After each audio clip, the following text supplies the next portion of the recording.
makapagpaginig ng pabalita sa ating mahal na pastor. Si pastor ay nakilala namin sa pamamagitan ng aming kaibigan din na nasa Amerika. At lagi din sila namin noon napapanood sa TV, sa Kapitulo Versikulo. Kaya nung nagkita kami, ay sabi namin, Pastor, pasyalan nyo naman kami sa church namin. At natutuwa kami nga ito ay na-materialize lahat. At nagsama pa siya ng mga singers. Welcome sa lahat. At purihin ng Panginoon sa oras na ito. Ang ating speaker ay si Pastor Jomel Arsenal, kasama ng kanyang asawa, si Dani, si Ma'am Dani. Maraming salamat. Ay alam ko na bighani ito si Pastor dahil napakagaling nito kumanta.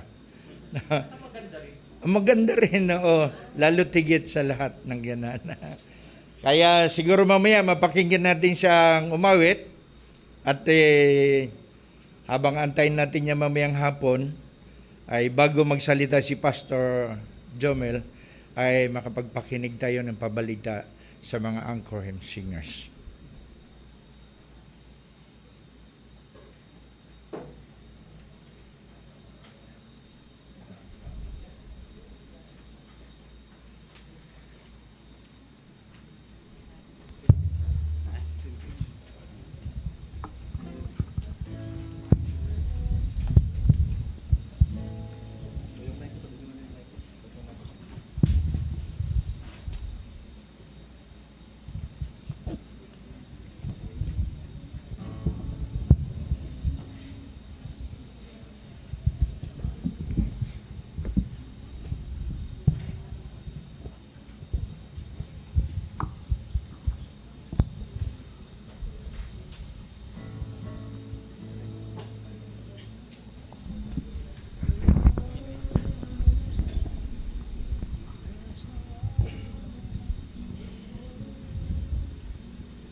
There's no other name so sweet as Jesus. No one ever cared so much for me as to shed His precious blood to save me. No one ever cared so much for me. When I see Him face to face, up in glory, I will marvel at His nail-scarred feet. Nail-scarred feet. And I'll thank Him for the pain He suffered, because He cared so much for me. There's no one cares, no one cares, love my no one cares like Jesus. There's no friend so precious to me. Who will carry a cross to Calvary? No one ever cared so much for me. There's no one cares, no one cares like Jesus. There's no friend so precious to me. Who will carry a cross carry a cross to Calvary. No one ever cared so much for me. No one ever cared so much for me. For me.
Good morning and happy Sabbath mga kapatid. Ang aming pong mga puso ay natutuwa at nagagalak na makarating sa inyong iglesia. 2 bisis po ako naimbitahan ng mag-asawang Wheeler, Kuya Norman, natining. At actually po, hindi dito sa, ano ang church nyo? Anong pangalan ng church? Mary Homes, ang aking schedule, sapagkat naka-schedule kami sa Nueva Ecija. Subalit naalala ko, sabi ko thank you.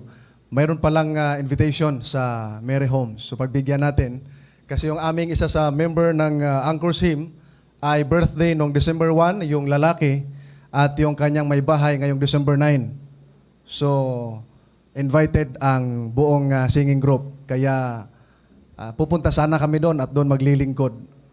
Dahil sabi ko may pupuntahan ko yung sa Cavite kasi mayroong invitation. Kinancel namin ang Nueva Ecija at inuna namin dito. Dahil wala na pong ibang vacant na Sabbath sapagkat sa mga susunod na Sabado, may mga schedule po ang Anchor's Hymn kasama ang inyong lingkod. Kaya sabi ko pagbigyan natin, no? Pagbigyan natin. Sa next Sabbath, nasa North Caloocan kami.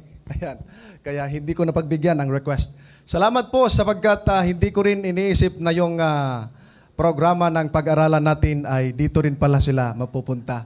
Sabi ko nga sa kanila atining, sabi ko okay lang kahit hindi po ako ang speaker, kakanta kami. Sapagkat ito na naman ang aming pinaka-purpose, ang umawit ng papuri sa ating Panginoon. At gaya ng binanggit ng kapatid na Norman kanina, ako po ay napapanood nila dati sa kapitulo, versikulo. Gusto ko lang pong ipaalam sa inyo, ako po ay umalis na po sa kapitulo, versikulo last October 3rd Sabbath. Kaya hindi nyo na po ako napapanood doon. Busy po ako sapagkat may mga inasikaso ako. Hindi ko alam kung kailan kami makakauwi ng province. Uwi kami ng Masbate. No? Kababayan ko yun si Ninong Johnson. And we already talk kasi nire-refer niya ako sa ibang bagay. Sabi ko ay uwi kami ni Mrs. Mas gusto ko maglingkod sa probinsya. Sabi ko bago makauwi, mapaglingkuran man lang natin ang mga nag-invite sa atin. At gusto ko pong batiin kayo ng happy 21st anniversary ang Mary Home Seventh-day Adventist Church. Napakaganda po ng inyo pong binabanggit nating theme. No? Ang theme ninyo ay holding in faith, steadfast up to the end. Pag sinabi kong holding in faith, isasagot nyo yung nasa baba. Okay? Pag sasabihin ko namin nasa baba, isasagot nyo nasa taas. Okay? Okay. Holding in faith, steadfast up to the end. Yan. Sabi ko, napakaganda ng kanilang theme, mga minamahal na mga kapatid. At nakita ko, sabi ko, talagang ang iglesyang ito'y matagal-tagal na, sapagkat 21st na. Kung sa binata pa ay nagdibo na. Ayan, nagdibo na ang Mary Home Seventh-day Adventist Church. Gaya na binanggit ni Pastor Bjorn kanina, iba't iba din ang karanasan na naranasan ng iglesyang ito. Pero nakita ko ang kanilang pinanghahawakan sa theme pa lang ay solved na, mga minamahal na mga kapatid. No? Napakaganda ng inyong tema. Dahil po ang atin pong tema ay napakaganda, ay meron tayong spiritual, ano tawag diyan? Check-up. Ayan. Bakit? Kasi ang tao sa literal nga, merong check-up pag may sakit, di ba? Masama ang pakiramdam ko Sasabihin mo, Dok, magpa-check up ako. Dahil masama ang pakiramdam ko. Ano po ang pakiramdam nyo? Hindi ko nga maramdaman di ba? Magpapa-check up ka para malaman mo ang iyong pakiramdam, mga minamahal na mga kapatid. Ang ating key text ay ating matatagpuan sa 2 Corinthians chapter 13, verse 5. It says, examine yourself to see whether you are in the faith. Test yourselves. Do you not realize that Christ Jesus is in you? Unless, of course, you fail the test. Let us pray, mga kapatid. Panginoon po naming Diyos, ang inyong bayan ay nagagalak na makikinig ng inyong mga banal na salita. Amin pong dalangin ang inyong pong patnubay. Buksan po ninyo ang aming mga puso't isipan. Maunawaan namin at magkaroon kami ng kagalakan habang kami naghihintay sa aming Panginoong Hesus. Basbasan po ninyo kami habang kami ay makikinig sa pangalan ng aming Panginoong Hesus. Amen. Mga minamahal na mga kapatid, pinili ko ito. Actually, a week before, Sabbath ng gabi, nag-chat-chat kami ni Ateneng. Doon po sa mga nanonood pala, ay tinanggal ko yung face mask ko. Don't worry, yung microphone na ginamit ko ay akin. Akin, ako lang gumagamit mula kanina. Ay nag-usap kami, sabi ko ay, sa inyong church po ba, kumusta ang kalagayan, ganito, ganyan. Nakita ko ay napakaganda. Kaya sabi ko, dahil lockdown ngayon, no, buong Pilipinas, buti na lang bumalik ulit ang ating pagsamba. Ay nakita ko, sabi ko, i-check up natin yung mga kapatid. No? Check up natin. Kailangan ng check up dahil, dito pala tayo, dahil meron po tayong mga defects ang bawat isa. Kaya before tayo magpatuloy sa pinakasentro, ay gusto kong i-share sa inyo ang different characteristics of defective people inside the church. Defective people. Meron bang mga may defect ang bawat isa sa atin? Siguro hindi natin alam. Huwag niyong tingnan yung tabi niyo. Parang siya to. Huwag niyong tingnan. No? Mamaya na, mga kapatid. No? May defect ang bawat isa. Yung defect na yun, mga kapatid, ay siguro before lockdown o after ng lockdown o during lockdown, maranasan yun. Alam niyo yung lockdown, mga kapatid. First time niyo ba makaranas ng lockdown since March, mga kapatid? First time niyo makaranas ng lockdown? Ang inyong lingkod, hindi. Dahil nung pong bago pa ako sa pananampalataya ay madalas po may lockdown sa akin. Nagtataka kayo, lockdown, may virus ba sa kanila? No? Madalas po may lockdown dahil ang inyong pong lingkod. When I was baptized at 14 years old, mga minamahal na mga kapatid, 14 years old. At pag kami po yung sumisimba, 7 kilometers ang layo ng aming pagsamba, minsan ang sabi ng tatay ko, huwag kang sumamba dahil marami kang labahan. 3 sako. 3 sako, labahan. Ako po yung panganay na lalaki, minsan niluluhod ko sa Panginoon. Minsan, madalas. Niluluhod ko sa Panginoon na hindi lang ako makapagpaliban sa pagsamba. One time ay mayroong fellowship, no? Sabi ng tatay ko madaling araw pa lang, huwag kang sumamba. Bakit po? Marami kang labahan ngayon. Yung ate ko, nag-aral yung panganay ng college. Yung isa, high school. Malayo sa amin. Yung nanay ko, may pilay. Mula noon hanggang ngayon. Sabi ko, sasamba ako, bukas na labahan ko lahat yan. Sabi ng tatay ko, ng nanay ko, puntahan mo tatay mo, magpaalam ka. Pumunta ako doon sa sakahan. Tay, sasamba po ako. Sabi ng tatay ko, magpaalam ka sa nanay mo. Hindi ko alam, saan ako magpapaalam. Yung ate ko hong namatay na nasundan ko, siya tagapagtanggol sa akin. Sabi niya, pasambahin niyo yan si Bunso. Bunso po ang palayaw ko kahit panganay akong lalaki. Oo, kakaiba no? Bunsong panganay. Pasambahin niyo yan si Bunso kasi siya lang yung mabait sa atin. Oh, sabi ko, praise the Lord. Tantuwa ako. Minsan nga mga kapatid ay talagang napakahirap pala. No, laging lockdown dahil hindi ka makakasamba. No? Nila-lockdown ako na magulang ko. Minsan lumuluhod ako, Panginoon. No? Hipuin niyo yung puso ng magulang ko na pahintulutan ako makasamba. Pagmulat ko, mga rebulto. Kasi may rebulto kami. O, kasi mga Katoliko, sabi ko, sorry Lord. Yung ko sa kabila. O, kasi may rebulto kami. Buti na lang ngayon, wala na. O, tinapo na nung nanay ko. O, pero dumating ang panahon mga kapatid na natuwa na sila. No, natuwa sila at yung brother ko ngayon ay Amaicos President sa Katayngan. No, kaya sabi ko, praise the Lord, dalawa na kami. Yung family ko hindi pa Adventist pero nag-worship sila. Sabi nung district pastor doon, ito lang yung family na nakita ko na nag-worship kahit hindi Adventista. Ang mga awit, Adventista. Yung tatay ko, gitarista. Yung kapatid ko, nagbabasa ng Biblia. Nanay ko, nag-aawit. Sabi ko, praise the Lord. Ang kulang na lang, bautismo. No? Ay naalala ko yung sabi ng Biblia, sabi ng ating Panginoon, naalala ko, ang dami ko nang nadala sa Panginoon, hindi po sa pagmamayabang, no, mga kapatid. Ang dami nang nadala sa Panginoon, pero yung family ko, isa pa lang. So, kailangan natin balikan. Bautismo na lang ang kulang. So, yung lockdown, mga kapatid, ay naging dahilan kung bakit tayo ay minsan namimiss nating sumamba. No? May mga karanasan pa nga na bawal ang pagsamba. Gustong-gusto natin sumamba. Di ba? Pero pag may pagsamba, laging late. Oh, di ba? Di bumabalik sa hapon. Pero pag lockdown, ay, talagang gustong buksan ang simbahan. So ating tatalakayin ngayon yung different characteristics of defective people inside the church. Number 1. Alam niyo yan? Oh, mosquito. Oh, mayroon tinatawag na mosquito people. Oh, mga taong mga lamok. Mga kapatid. Anong characteristics mayroon ang ganitong klaseng mga tao? Oh, ang characteristic nila ay dependent. No, sunod-sunod lang. Sige, kung ano ang mangyari, kung anong mga gagawin, sige, dependent sila, follower sila. No? Happy-go-lucky. Ano pa? Indolent, sluggish. Sa makatuwid, ang mga taong ganito ay mga sip-sip. Sip-sip ba? Di ba yung malamok naninipsip ng dugo? Oh, sunod-sunuran lang.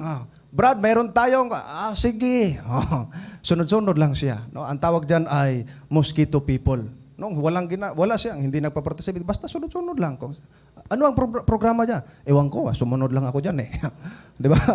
Hindi alam kung anong ginagawa. No, mga ganun lang. Number 2, bilisan natin. Ang oras, ang bilis oh. Mayroon din tinatawag na ant people. No, mga langgam na tao. No, langgam na tao. Ang langgam kasi sa amin, lumilipad. Pagdating sa Manila, gumagapang na lang. Wala yung pakpak. No? And people. Anong characteristics mayroon mga kapatid? Ang sabi diyan, follow you only if you are sweet. Pagka ikaw ay sweet, ibig sabihin ikaw ay mapapakinabangan, no? Merong nakukuha sa iyo. Sunod-sunod ka, no? Uto-utoin ka ba? Brad. Di ba? May nakukuha. Naalala ko tuloy nung ako nag-aral. Meron kong kaklase na Koreano. Yung kaklase ko na Koreano, mga kapatid, napakahina mag-English. Okay pa yung mga Pinoy. No? Nakaka-construct ng kahit isang sentence. Siya talaga hindi marunong, naawa ko. Inuto-uto nung kaklase ko na mataba. Inuto-uto niya. Nakukuha niya yung laptop. Nabigay mo. Cellphone. Sabi ko, yung mayaman ka, tumataba ah. Tapos magna. Oh. Magnanakaw. nawala sa church, sa school. Nung ako po ay napunta sa Taguig, nabalitaan ko, nag-abroad pala. Saan nag-abroad? Pa-China. Patay na pala. O, diyan sa Taguig, sa Maykuan. Nag-chat sa akin yung isang membro, kilala niyo po ito si ano? Opo, kilala ko po. O, patay na. Natulog lang daw, pagising, patay na. O, natulog lang, pagising, patay na. Bakit? Kasi kumakain ng mamoy. Oo. Nag-asawa kasi ng hindi Adventist. Pinakain ng mamoy. Pagtulog, gumising siya, patay na. So yung mga tao, napapakinabangan, yun ang kanilang, ganun ang mga langgam na tao. Sunod. Always seek for revenge. No? Talagang gustong gumanti. Pansin niyo yung langgam. Subukan niyo apakan yung kanyang bahay. Diba? Titirahin ka na titirahin. No, ganon ang langgam mga kapatid. May mga ganong characteristics ang ating mga kapatid. Sasabihin na, paglabas mo, tanda mo. Diba ganon? Doon sa Burias, may naghabulan ng itak. Hindi ko alam kung alam ni Nong Johnson yun eh. Mag-elder. Pareho elder. Naghabulan ng itak. Sabi ng mga tao, uy, sino yan? Uy, mga sabadista.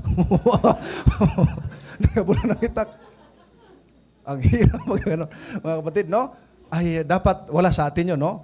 Yung mga taong ganon. Dito sa Mary Homes, walang ganyan na mga kapatid, no?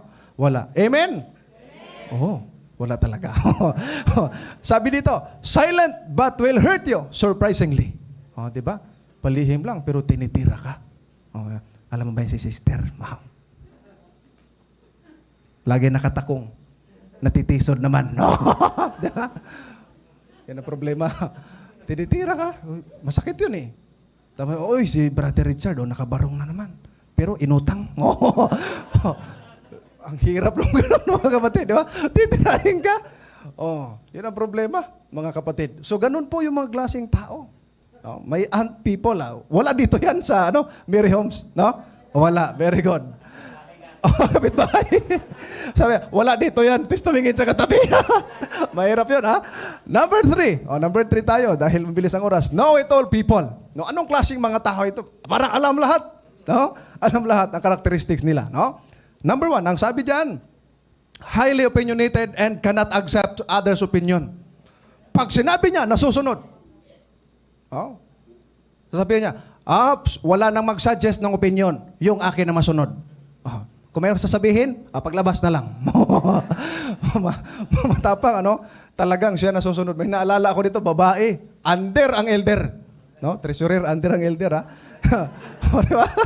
Under. Next, easily identify mistakes of others and spirit of criticism. Diba? Ay, matindi ito. Pag nagkamali ka, madali ka niya ma-identify. Ay, yung sinabi mo kanina, mali yun, ha? Minsan, nasa pulpito pa. Meron ako napuntahang church dito sa Marikina. Naimbitahan ako, may camping sila. May nag-speaker. Ang sabi na soy, mali ang sinabi mo. Dalawa na nasabihan. Nawarningan ako nung isang kapatid nag-invite. Kinausap ko, tatay, mamaya pag nagsalita, huwag kang sumagot. Sa dibahin. Ay, bakit? Sabi niya, sabi ko, pag sumagot ka, papalabasin kita. Ay, sige. Nung magsalita ko, patango-tango. Nung hindi na tumango, at tulog na. Doon sa likod. May mga ganun tao, mga minamahal na mga talagang, kunting mali lang ng isang kapatid. Alam niya, pero yung mali niya, hindi niya nakikita. Anong sabi ng Panginoon? Bago mo tanggalin yung nasa kapwa mo, tanggalin mo yung sa'yo. Mga kapatid. No, always aims to be at the top. Gusto niya lagi siya, nangingibabaw siya. No, nasusunod. Ano pa dyan? Ang sabi dyan, ay tinatawag din siyang autocratic leader. No, talagang parang boss. Pag sinabi niya nasusunod, hindi ganun sa iglesia. No? Hindi ganun sa iglesia. Sabi nga ni Pastor Bjorn kanina, ay napaka-soft ng kanilang meeting. Bakit? Kasi mga mababait ang nasa Mary Homes. Amen. Ang lakas nung iba, pero iba. Parang hindi ako yun, Nagdududa, mga kapatid, no? Ano pa? Number 4, barky dog people. Anong klaseng tao ito? tumatahol kahit may nagsisermon. Oh, di ba? Oh, yung speaker, boring. Dito tayo magkwentuhan. Nasa likod, mga kapatid. Di ba? Tahol ng tahol, mga ang characteristics nila. No? Keep saying opinion, no? Salita ng salita, no? Kahit walang nakikinig. Ano tawag doon?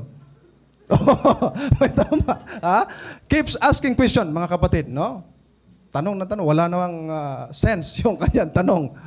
At always attacks people. O, pag nakatalikod, o, di ba? Yun ang problema. Tinitira. O, tingnan mo si sister, tulog na naman. O, di ba? Mahirap yun, mga kapatid, no? Always discourage people. Ayun ang problema. No? Didi-discourage niya, pag may mga magagandang plano, ay, wag kang pumunta doon. Gastos. O, di ba? Mahirap yun, didi-discourage. Meron tayong crusade. Ay, nako, wag na yan. Matanda na tayo. Di ba? May mga ganun, mga kapatid. But, anong sabi dyan? They did nothing. Walang ginawa. Oh, may mga ganun tao. O, di ba? Mga ganun tao, salita ng salita. Ay, gawin mo yan, no? Tapos siya, wala. Naka-number 4. Naalala ko yung mga ganung tao. No, nung ako'y bata pa sa pananampalataya, ako po ay binansaga na isang hapon.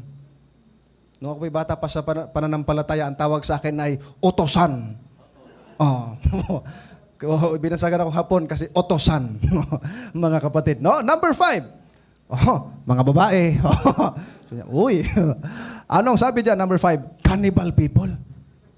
Hindi ibig sabihin na nangangain ng tao, ha? Mahirap yun. Anong karakteristik nila, mga kapatid? Talks personal details. Di ba? Pinag-uusapan nilang personal details ng tao. Ay, alam ba yun si sister? Ang ganda-ganda ng suot, ang kinis-kinis ng mukha, pagdating sa bahay, burara. Sasabihin sa katabi, no? Tinan mo yung kanyang mga sandal, pag kasi hinuhubad, nilalagay sa kama. Nakikita ko, di ba? Mga ganun, di natin alam. No, mga ganun, mga kapatid. Sabi pa dyan, love to chat with friends, even at church service. Di ba? Nakukwentuhan, pagtahimik na, tulog na. Di ba? Yung iba talagang literally nagchat-chat. Di ba? Akala mo nag-open ng Bible. Sabi niya, hi, kumusta ka na? Akala mo nanonood o nagbabasa ng Biblia. Kasi sa cellphone, di ba? Sino may dalang Bible, mga kapatid, by the way? Sige nga, ask nyo yung mga Bible ninyo. 1, 2, 3, 4. 5. Ang dami natin, 5 lang, 6. Mga kapatid, di ba? Sabihin na, nasa cellphone. Nung kami pumunta doon sa may parting Bulacan na 2 Sabbath ago, sabi ko, sino po may dalang Bible? Uy, taas, 3 lang yata yung Bible. Puro cellphone. Bible ba yan? Cellphone, ang bit-bit. Di ba, mga kapatid? Bakit? Kasi nandoon na, iniwan na yung Biblia mismo. No. Tapos, pag nagsasamba, andon, nakabukiki. Miss you. Nakalagay doon, lalo ng mga kabataan. Kaya maganda rito yung mga kabataan, nasa harap eh. Nakikita, anong ginagawa mo, ha? Di ba? Di ba? Ganon. Mabuti na lang ang church na ito ay konti lang. Kahit walang sounds, kitang-kita mo, naririnig ka pa. No, mga kapatid. Ano pa? Knows who is having the best Sabbath attire. Di ba? Alam niya. Yung ganda ng forma. Pero natutulog lang yan. No? Sa tabi. Di ba? Alam niyo, mga kapatid, yung mga nagrereklamo, yung mga ganitong klaseng tao, tumatabi yun sa harap ng electric fan. Nagpapalamig. At yung mga karamihan humaharap sa ganyan, hindi nag-iikapo yan. Hindi naghahandog. Pero tumatapat dyan sa electric fan, mga kapatid. Pero gusto kong sabihin sa inyo, wala dito yan sa Mary Homes. Wala dito yan. Amen, mga kapatid? Ayun. Talagang wala. Parang meron na. Meron. No, kung meron, magmuni-muni ka na. No? Mag-ikapo ka na, mga kapatid, no? Mga ganun bagay. Number 6, no? Yung mga matatanda. May dalang tungkod. Killjoy people. Di ba? Alam niyo yung killjoy people, kahit nagkakasayahan na, kasi mangot pa rin. Ano daw? Hindi sumasabay. No? Ang hirap, no, mga kapatid. Characteristics nila, discourage happiness. Di ba? Makasayahan. Ayaw niya. No? Loves to oppose church programs. Naalala ko tuloy nung isang gabi may pinapanood si Mrs. na may isang bata na mga kasamahan, mga kabataan, pinapasayaw. No? Ayaw niyang sumayaw. Itinatakot ng teacher, pag hindi ka sumayaw, bagsak ka. Oo. Sumayaw siya, doon. Nakasimangot. Nakaharap na sa harap. Gumagalaw. Hindi talaga ngumingiti, mga kapatid. No, nag-viral yun. Siguro million ang views. Dahil sumasayaw, yung kanyang mukha galit, mga kapatid. No? Ganyan yung mga tao dito sa church na hindi gumagalaw. No? Discourage good plans. No? Yung mga magagandang plano para sa iglesia, ayaw niya. Palitan natin ng bubong. Wag na yan kasi magastos. No? Wag na yan. Magpa-aircon, dagdagan natin yung aircon kasi mainit pa. Ay, wag na, magdala ka na lang ng pamaypay mo. Tag 10 piso mo. Di ba? May mga ganong tao, mga minamahal na mga kapatid. So, may mga ganitong tao, mga kapatid, ay meron ding dito yan. Meron ba? Wala. Wala dito yan. Uy, para mayroon Di ba? Alam nyo mga kapatid, merong isang elder. Ang elder na ito ay more than 10 years siya naging head elder. Ang nangyari po ay, lagi niya kasing ina-expect na every time na mayroong election, ay siya ang head elder. Ang problema, noong nagkaroon ng election sa kanila ay hindi siya napiling head elder. Nagtampo. Noong magtampo siya, yung bubong na dinonate niya, kinuha niya. Binawi niya. Sabi niya, dahil hindi na ako head elder, yung bubong na dalawang kuhanin ko yan. Kinuha niya, binaklas. Tapos hindi na nagsimba. Ni-report ng mga membro, Pastor, yung ating dating head elder, hindi na nagsisimba. Sabi nung district pastor, sige, dalawin ko. Dinalaw. Brad, anong problema? Ay, Pastor, alam ko na yan. Huwag mo na akong sabihan ng ganyan. Alam na. Huwag mo na akong dalawin. Pagkasunod na linggo, dinalaw ulit ng pastor. Kaya hindi na nagsisimba eh. Huwag na, pastor, alam ko na yan. More than 10 years ako nag-elder. Pang-apat, pagdating ng panlima, nagalit na yung elder. Ano ba, pastor? Sabi niya. Ano bang pakay mo? Hindi pa pinapapasok nung bumuksan ang pinto, si pastor. Sabi ng pastor, Brad, ipanalangin kita. Manalangin ka dyan. Hindi pinapapasok. Ang sama talaga ng loob niya, hindi siya naging head elder. Sige. Pinanalangin ng pastor. Brad, ipanalangin kita. Sige, manalangin ka dyan. Panginoon, sabi ng pastor, ayaw na ng kapatid sa iyo. Ibibigay ko na siya kay Satanas. Sabi nung pastor, sabi nung elder, wag! Wag, pastor! Bumalik na lang ako sa Panginoon. Bumalik siya. Anong bumalik siya? Kinabit ulit yung hayero. Mga kapatid. Yun ang mahirap yun. Totoong istorya, mga kapatid. No? Ang hirap no, yung hayero, binalik din. No? Kasi bumalik na siya. No? Yun ang mahirap, mga kapatid. No? Kaya dito, killjoy siya at last participative, mga kapatid. Ito last. Ugali ito ng Pariseo. Oversaved people. No? Ang ganitong klaseng characteristics, mga minamahal mga kapatid, strike you if you do wrong. Titirahin ka niya. No? Condemns people. Kung ano ang kasalanan, kung ano ang nagang mali, kinukondemn niya. Offend you when you are not following the standard of the church. Matindi yun. No? Halimbawa, sa babae, mayroong kayong proper decorum dito sa pulpito. Ang standard sa babae, dapat ang palda mahaba. Yung problema, yung punit hanggang baywang. Pwede ba yun? Di ba? Tapos ay sasabihin niya, uy, ito si brother kapag bago, di ba? Pasikat ka agad. Laging sumasama sa singing group. Di ba? Yung mga ganon, mga kapatid. Naalala ko tuloy, meron pala tayong babautismuhan, 3. Mamaya, after lunch. Doon sa pinanggalingan natin, Masbate, merong bagong binyag. Yung bagong binyag na yon, mga minamahal na mga kapatid, pagka next Sabbath, ay siya ang napiling mag-opening prayer. Bakit? Kasi hindi dumating yung na-assign. Uy, alas 8:30 na. Wala pa yung wala pa yung na-assignan. Hinugot yung bagong binyag. Ay, Brad, ikaw mag-opening prayer. Ay, hindi pa ako marunong. Ay, kaya mo yan. Yun ang sinasabi, di ba? Ini-encourage me. Kaya mo yan. Anong ginawa? Pina-opening prayer. Lumuhod na, mga kapatid, tayo lumuhod. Manalangin siya. Panginoon, salamat po sapagkat nakarating kami sa simbahan na ligtas. Kahit maputik. Diba? Kasi maulan. Sabi niya, Panginoon, kung ikaw pupunta dito sa simbahan, huwag kang dumaan doon sa aming dinaanan dahil may pukyutan. Baka makagat ka. Yung mga kapatid nagtawanan. Ano nangyari? Hindi natapos ang panalangin niya. Nahiyang-hiyan na eh. Hindi natapos. Sino tumapos? Yung superintendent. Anong sabi ng superintendent? Panginoon, alam mo ng kasunod. Amen. Hindi na natapos. Alam nyo, pagka next Sabbath, hindi na nakita yung bagong binyag. Dapat tuturuan, no, mga kapatid. Kaya, tatanong natin, sino kaya itong defective people na ito? Huwag ka tumingin sa katabi. Sino yan? Alam nyo, mga kapatid. Nasaan na? Ba't nawala? We are all these defective people. Tayo ito. Lahat tayo may defects. Lahat tayo may kahinaan, mga minamahal na mga kapatid. Kaya huwag mong tingnan yung katabi mo. Ito, lagi natutulog.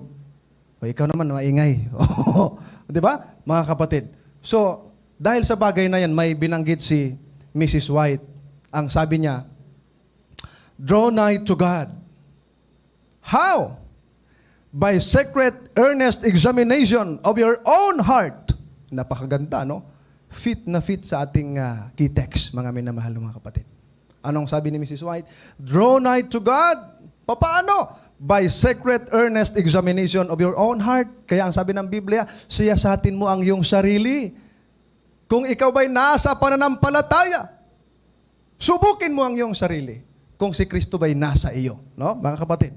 At ang sabi diyan, by childlike, heartfelt, humble dependence upon God. Pag lumapit ka sa Diyos, dapat humble ka.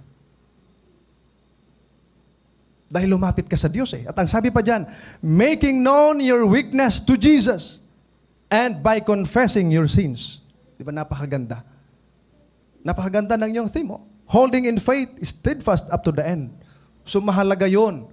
Paano natin mapanghawakan? Hindi natin alam kung paano tayo maging malakas. Unang sikreto, lumapit tayo sa Diyos. Isang apostol, i-share ko sa inyo, karanasan niya na mayroon din siyang defects, pero he was transformed. Do you know this apostle?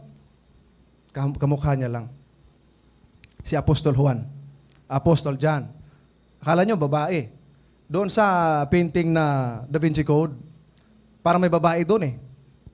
Sabi, kaya ang duda ng mga iti, sabi, si Jesus, yung Jesus nyo, babaero. Yun ang sabi. Nakausap ko dito sa Cavite. Babaero. Katabi si Maria Magdalena. Kasi napagkamalan si Juan na babae. Bakit? Mayroon siyang baby face. No? At kung mayroon kang baby face o mayroon kang mukha na napakakinis na mukha, parang babae, pero hindi siya bakla, ay talagang proud ka. No? Proud ka. Yan si Juan. Meron siyang 8 defects ayon sa Acts of the Apostles 5:40. Siya ay proud, self-assertive, ambitious for honor, impetuous, evil temper, desire for revenge, and spirit of criticism. Mayroon pa, resentful under injury. Sabi ni Mrs. White sa Acts of the Apostles 5:40. Mga minamahal na mga kapatid. No? Pero, sa kanyang pagiging depiktado, no, ayon sa kay Mrs. White, despite of his defects, only John followed Jesus to the garden. Despite of his defects, only John refuses to run when everyone else fled away when Jesus was arrested. Ayon kay Mrs. White. Only John made his way to the courtyard to see Jesus on trial. Only John followed Jesus during the church night. Magawa ba natin ito? Mayroon siyang pinanghawakang pananampalataya na malalim sa ating Panginoon. Only John followed Jesus to the summit of Calvary. Kaya nga, ang sabi ni Jesus kay John, yung kanyang, nandun na siya sa kanyang supreme agony, he looks down to John and said, take care of my mother when I'm gone. Kanino niya ipinagkatiwala yung kanyang mother na si Mary? Kay Juan. Kay Apostle John. Pero may defects siya. 8 defects ang binigay ni Mrs. White sa kanyang aklat. Pero despite of his defects, meron siyang napakagandang ginawa. Dahil ayon kay Mrs. White, ay pinanghahawakan niya yung malalim na relasyon niya sa Panginoon at malalim at matatag na pananampalataya. Kaya nagawa niya ito. Magawa mo ba? Magawa ba natin yan? Si Pedro nga patago-tago, dininay pa niya. Hindi ako yun. Sabi niya. Pero si Juan, si Apostol Juan, the youngest of all the apostles and the last apostles died. No? Na namatay, mga minamahal na mga kapatid. Like John, no? Gaya ni Juan, tayo din ay merong ganito. No? Whether we accept it or not, meron tayong ganyan, mga minamahal na mga kapatid. Pero, we can be changed. Mabago tayo. Kung hindi tayo hihiwalay sa Panginoon. Kung mayroon tayong constant relationship sa Kanya. Mas malalim na relasyon sa ating Panginoon. Mabago tayo. Mga minamahal na mga kapatid. Okay? In his attitude of having effects, si Juan, in his pride, in his shortcomings, in his revengeful spirit, mga minamahal na mga kapatid, Jesus kept on loving him. Tayo, ang dami nating kahinaan, ang dami nating defect. Pero, mahal tayo ng Diyos. Mga minamahal na mga kapatid. Mahal na mahal tayo ng Diyos. Kaya nga, ibinigay niya ang kanyang bugtong na anak para tayo matubos. Namatay siya para tayo mabuhay. Okay? Minahal tayo, gaya ni Juan, mga minamahal na mga kapatid. No? Kaya ang sabi diyan, from being proud, self-assertive, ambitious for honor, impetuous, evil temper, desire for revenge, and spirit of criticism. Gusto kong sabihin sa inyo, si John, naging godly man. Bakit? Hindi siya humiwalay sa Diyos. Namatay siya. Siya lang yung apostol na namatay na ordinaryong kamatayan. Di ba napakaganda? Mga minamahal na mga kapatid. Minsan, sa ating karanasan na tayo po ay makasalanan, tayo po ay maraming problema, maraming pagsubok. Sino dito walang pagsubok na naranasan? Wala. Lahat tayo nakaranas ng pagsubok. Meron niyang purpose kung bakit tayo sinubukan, mga kapatid. Tingnan natin yung purpose. Ha? Sabi diyan, trials of faith will help you to know how loyal you are to God. Mahalaga ito. Anoan niya? Ang trials of faith ay makakatulong sa atin na malaman natin gaano tayo katapat sa Diyos. Bakit? Yung iba pag sinubukan, umalis na sa pananampalataya. Next, ang sabi diyan, trials of faith will test your patience and endurance. No, kaya mo bang tiisin? Makapagtiyaga ka ba? Makapagtiis ka ba? Di ba? Sa iyong naranasan ngayon. Kaya nga ang sabi ni Kristo, ang magtiis hanggang sa wakas ay makaparang ng halian. Mamaya. Mag-alas 12 na mga kapatid. Trials of faith will help you to recognize that your victory is in Jesus Christ alone. Yung ating pagtatagumpay, hindi natin yan masumpungan kahit kanino. Only in Jesus. Mga minamahal na mga kapatid. Trials of faith will remind you to rely on God's guidance. Because the world offers sufferings and pain. Si Kristo, mga kapatid, hindi siya nangako ng maayos na buhay dito sa libutan. Hindi siya nangako na sa ating paglalakbay sa mundo ay walang kapighatian. Ang assurance na ipinangako niya, pag napagtagumpayan mo, meron kang eternal life. Sabi ni Kristo, John 16:33, ang sabi niya, hindi kayo makakaranas ng kapayapaan dito sa liputan. Ano maranasan niyo? Kapighatian. Anong kanyang tagubilin? Daigin niyo ang sanlibutan. Daigin niyo ang sanlibutan. So magtatagumpay tayo, mga minamahal na mga kapatid. Trials of faith will help you to determine that your faith is true and genuine. Diba? Yung pananampalataya, makita natin o ma-determine natin kung ito ba ay tunay at totoo ang ating pananampalataya. Anong sabi sa Review and Herald, March 16, 1888, paragraph 2? We are to fight the good fight of faith. Lay hold on eternal life. Ito mababasa natin sa 1 Timothy chapter 6, verse 11 and 12. No? Makipaglaban ka sa mabuting pakikipaglaban ng pananampalataya. Panghawakan mo ang buhay na walang hanggan dahil dyan ka tinawag. Hindi tayo tinawag sa kung saan man. Tinawag tayo sa buhay na walang hanggan dahil nawala sa atin yon nung tayo'y nagkasala. Take up the cross, deny self, war against the flesh, and follow daily on the footsteps of the Redeemer. There is no salvation for us except in Jesus. Liban kay Kristo, wala tayong tagapagligtas. Walang magliligtas sa atin. No? Kaya pag mayroon pa dito na yung husband or yung wife hindi Adventist, kasi sabihin niya, sasabit ako sa palda mo. pag dadalhin na kayo sa langit. Walang ganun. Walang ganon, mga minamahal na mga kapatid. Ang sabi dyan, for it is through faith in Him that we receive power to become the sons of God. No? But it is not merely a passing faith. It is a faith that works the works of Christ. Mga minamahal na mga kapatid. Kaya mahalaga yun eh. Pag may pananampalataya ka, laikan dumadalo sa pagsamba. Yung iba, masakit lang ulo, hindi nadadalo. Masakit ang ulo ko, i-regards mo na lang ako kay elder. Diba? Alam nyo ba na ang bahay-sambahan ng Diyos ay hospital? No? Spiritual na hospital. Kaya meron tayong spiritual na check-up. Bakit? Kasi lahat ng mga may sakit, pag pumunta sa simbahan, pagbalik, magaling na, pinagpala pa. Mga minamahal na mga kapatid. No? Ang sabi dyan, generally, attendance is a faith problem. Nung hindi pa nag-lockdown, hindi ko alam kung lahat ng membro dumadalo, yung iba nanghihina. No? The weak who look for an excuse will find one. O, di ba? The strong who face the same problems and difficulties as other people do somehow manage to always attend. O, di ba ga? Bilangin mo nga sa sarili mo, ilang beses ba ako naka-absent para lang mag-shopping o ano man. Di ba ga? Minsan di natin napahalagahan mga kapatid. Ang sabi ng mga apostol, no? Lucas 17:5. Dagdagan mo ang pananampalataya namin. Ito'y pakiusap ng mga apostol. Dagdagan mo, Panginoon, ang pananampalataya namin. Dagdagan. Bakit? Kasi kulang ang pananampalataya. Ang sabi diyan, kaya nga ang paniniwala ay nanggagaling saan? Sa pakikinig. Paano kung hindi ka nakinig? Natulog ka. Di ba? At ang pakikinig ay sa pamamagitan ng salita ni Kristo, mga minamahal na mga kapatid. Kaya, ang attendance, isa sa mga i-consider natin that will help build our faith, mga minamahal na mga kapatid.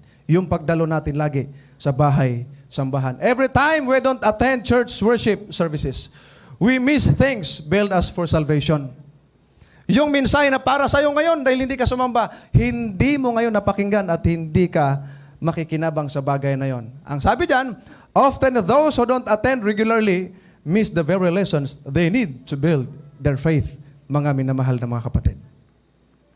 No? Kaya ang sabi dyan, in a daily prolonged exposure with the Savior, we can be changed. Pag lagi natin kasama ang Panginoon, mabago tayo. Pag umiwalay tayo, wala na, mga kapatid. We can be transformed like John. Alam nyo, sa dami ng teksto ng Biblia, isa ito sa napaka-paborito kong teksto. Ano yung sinasabi dyan? Romans chapter 14 verse 8, for if we live to the Lord. And if we die to the Lord. So then, whether we live or whether we die, we are the Lord's. Ito yung napakaganda sinabi ng Apostol Pablo. Ang sabi niya, kung mabuhay tayo sa Panginoon, tayo mabubuhay. At kung mamatay tayo sa Panginoon, tayo mamamatay. Kaya nga, sabi niya, mabuhay man tayo o mamatay tayo, tayo'y sa Panginoon. Amen. Napakagandang salita na ito. Mabuhay ka man o mamatay, pag nakay Kristo ka, sigurado ang iyong buhay, mga kapatid. Isa sa lesson na pwede nating makuha. Be joyful when your faith is being tested. Sabi pa dyan, because you will see the hands of God will lead you into your character refinement and to prepare you for better. Di ba napakaganda? No? Matuwa ka kapag sinubo ka, hindi ka malungkot. Dapat magala ka. Sabi nga ni Apostol Pablo, kapag sinusubok siya, pagka inuusig siya, hindi siya nanghihina. Lalo siyang lumalakas. Kapag may nagdi-discourage sa inyo, dapat lalo kang ma-encourage na maglingkod sa ating Panginoon at maglingkod, mga minamahal na mga kapatid. Ito yung appeal natin, mga minamahal na mga kapatid. We need to hold in Jesus' faith. His faith never failed. His faith is unwavering and His faith is our assurance till the end. Di ba? Ganda ng inyong theme, steadfast up to the end. Jesus invites you today, mga minamahal na mga kapatid, to embrace His faith that never fails. Yakapin natin ang pananampalataya ng ating Panginoong Yesus. Jesus invites you to be faithful to Him because He is faithful to us. Anong sabi diyan? Inimbitahan tayo ng ating Panginoong Jesucristo na magtapat sa Kanya sapagkat siya tapat sa atin.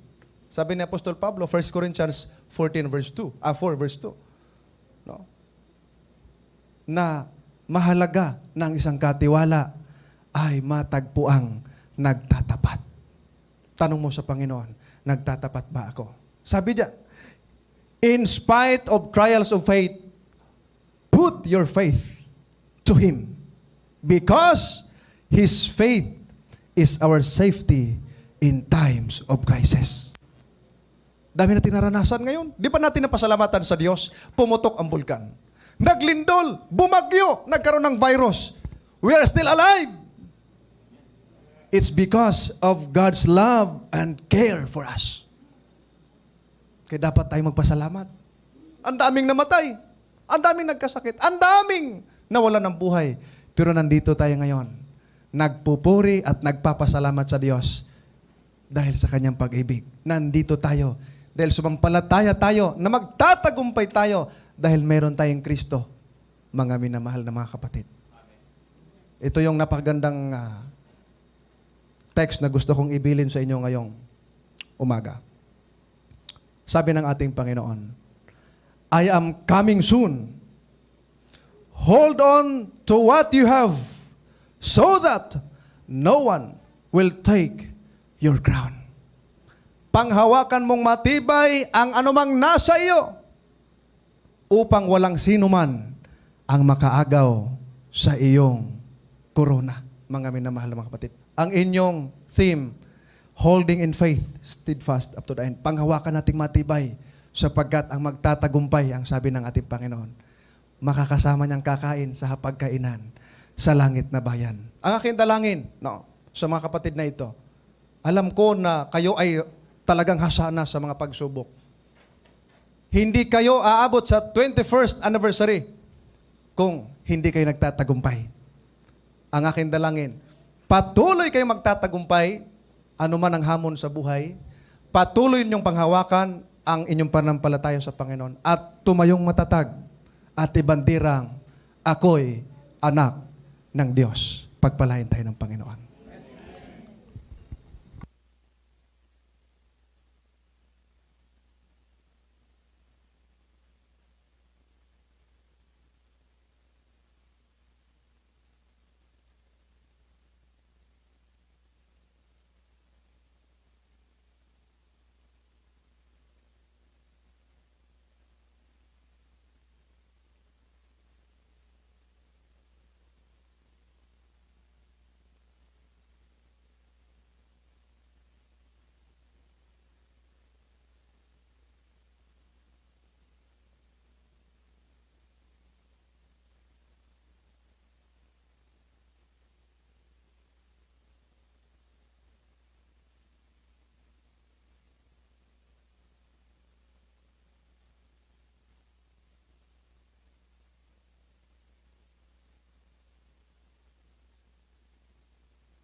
Babasahin ko po ang para sa ating tithes and offering.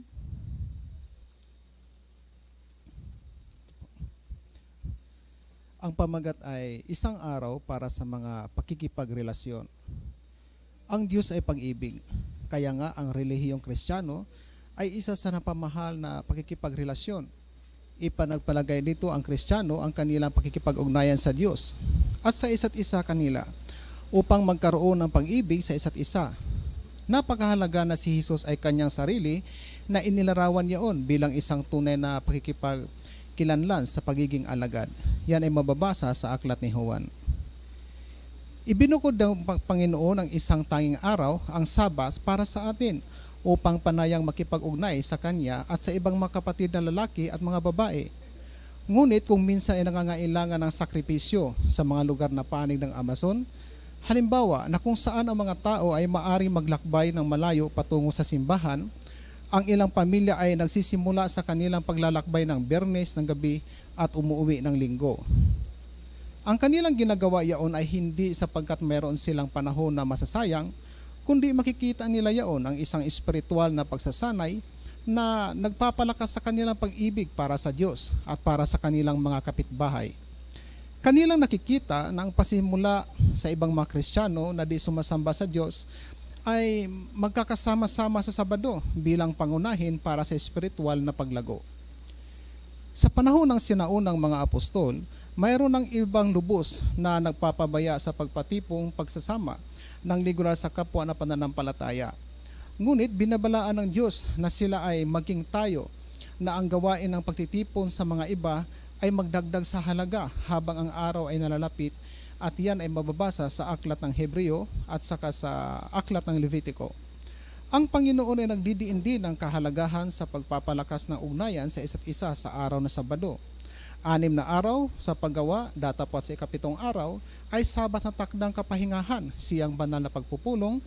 Ang salitang banal na pagpupulong sa Hebreo ay migra, at ito ay nangangahulugang pagpupulong, pagtitipon, at ang Panginoon ay isinaalang-alang sila sa banal sa isang mahalagang bahagi sa pag-iingat ng Sabat. Sa Iglesia Adventista, ang ating pagkikipag-ugnay sa isa't isa ay mas malawak na sa sukat. Sa pamamagitan ng pagbabalik ng ating mga ikapo at pagbibigay ng mga pangako sa Iglesia, ang himpilan ng kamalig, ating ipinagtibay ang ating koneksyon sa ating mga kapatid na lalaki at mga babae mula sa buong sanlibutan, na gayon din ang ating ginagawa. Ating sinasanay ang ating palagiang pagtitiwala at tayo magpapatotoo na tayo ay may ugnayan, tayo ay may pagmamahal at kumakalinga sa isa't isa.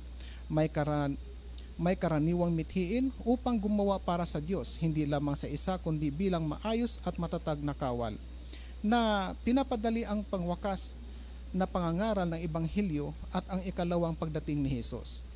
Magkakasamang gumawa tayo higit sa pagtutupad ng mga ito na maaabot natin at mabilis ang pasugong ito. Panawagan. Habang tayo lumapit sa harapan ng Diyos ngayon, ating sambahin siya at makakasama sa palakasin ng ating pagbubuklod sa isa't isa sa pamamagitan ng pagbabalik ng ating mga ikapo at pagdala ng ating mga pamako sa pamalig. Panalangin. Kami ay iyo, O Panginoon. Tanggapin mo ang aming pagsamba ngayon. Tayo po'y paglingkuran ng ating diakono.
Iyo po ang ating mga ulo sa panalangin. Diyos na makapangyarihan sa lahat, purihin po ang inyong pangalan. Lubos po ang aming pasasalamat sa isang linggo nagdaan sa patuloy niyong pag-iingat sa bawat isa sa amin, lalo't higit ang aming mga kalakasan, pangangatawan, kalusugan, at ganun din sa mga pagpapalang aming tinanggap mula sa mga hanap buhay na inyong ipinagkaloob, mga negosyo. At ito ngayon, Panginoon, ibinabalik po namin ang mga ikapu at mga handog sapagkat ito'y patuloy na makapagpalago sa inyong banal na gawain habang ang bawat isa ay naghihintay sa inyong pangalawang pagpaparito. Sa mga darating na araw sa isang linggo, Ama, hinihiling po namin na ang inyong patuloy na gabay sa bawat isa, ang patuloy na pagpapala sa mga hanap buhay at mga negosyo ng bawat isa, ang inyong mga magagawa, mga ngaral, patuloy niyo pong pagpapalain. Ang lahat ng ito ay aming hinihiling sa aming tagapagligtas na si Jesucristo. Amen.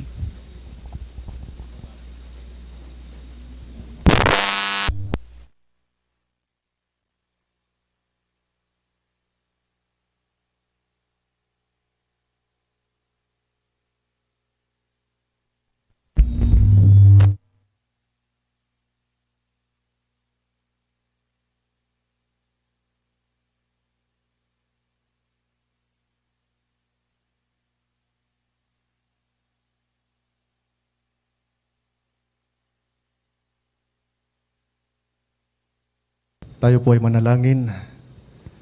Kami, Panginoon, ay nagpapasalamat sapagkat kayo po ay patuloy na nangunguna sa amin. Kami po ay manghawak ng aming pananampalataya. Kami po ay magtatagumpay sapagkat kayo ay aming kasama. Pagpalain at basbasan po ninyo ang Iglesia ng Mary Homes at ang kanila pong District Pastor. Lahat po ng kanilang mga karanasan ay magiging alaala sapagkat sila'y magtatagumpay at kasama namin at lahat kami ay sasalubong sa aming Panginoong Yesus sa mga alapaap kung siya ay darating. Sa mga oras na ito, Ama, amin po kayong pinupurit pinasasalamatan sa pangalan ng aming Panginoong Yesus. Amen.